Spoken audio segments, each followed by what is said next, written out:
حضور ایک شخص نے اپنی ایک پرگندہ خواب کی تعبیر حضور اقدس سے پوچھی. اس کے جواب میں حضور نے فرمایا جس طرح سے حدیث ماننے کے قابل نہیں ہوتی جب تک قرآن کے موافق نہ ہو، اسی طرح کوئی خواب بھی ماننے کے لائق نہیں جب تک ہمارے موافق نہ ہو. اس کے موافق نہ ہو؟ ہمارے موافق. کس کا ہے یہ؟ جی یہ کس نے کہا ہے؟ مسیح رسول نے. ہیں؟ مسیح رسول نے. مسیح رسول نے؟ جی یہ روحانی خزم کے موافق نہ ہو. جی اسی طرح کوئی خواب بھی ماننے کے لائق نہیں جب تک ہمارے موافق نہ ہو.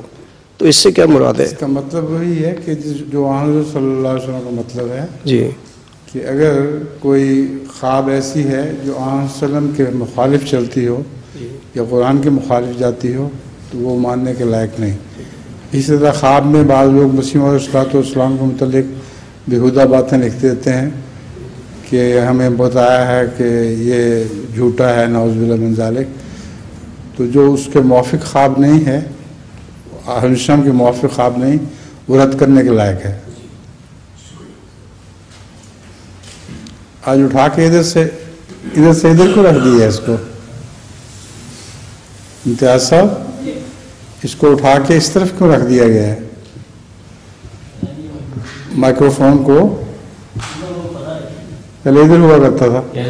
کیمرے کی سیٹنگ کی وجہ سے انہوں نے ادھر کیا. اس کی وجہ سے کیمرے کی سیٹنگ. اچھا